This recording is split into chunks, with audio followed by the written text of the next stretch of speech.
November 3 നടന്നെടുക്കുന്ന America തെരഞ്ഞെടുപ്പിൻ്റെ ചൂടിലാണ്. Indian parliament തെരഞ്ഞെടുപ്പിൽ നിന്ന് വ്യത്യസ്തമായി അമേരിക്കൻ പ്രസിഡന്റ് ആകണം എന്നുണ്ടെങ്കിൽ ജനകീയ വോട്ടുകളോടൊപ്പം ഇലക്ട്രൽ കോളേജിൻ്റെ വോട്ടുകൾ കൂടി ഉറപ്പുവരുത്തേണ്ടതുണ്ട്.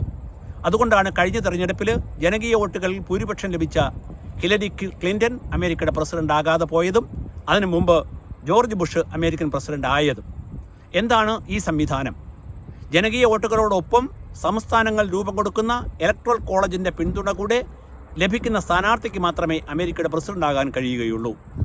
അമേരിക്കൻ ജനാധിപത്യത്തിൻ്റെ ഫെഡറലിസം പ്രകടിതമാകുന്ന ഒരു തെരഞ്ഞെടുപ്പ് രീതിയാണ് ഇവിടെ കാണുന്നത്. ഓരോ സംസ്ഥാനങ്ങളും നോമിനേറ്റ് ചെയ്യുന്ന, അതായത് അവരുടെ കോൺഗ്രസ് അംഗങ്ങൾക്ക് അനുപാതികമായിട്ട് അവർ നോമിനേറ്റ് ചെയ്യുന്ന ഇലക്ട്രോൾസിൻ്റെ ഗ്രൂപ്പാണ് ഇലക്ട്രൽ കോളേജ്.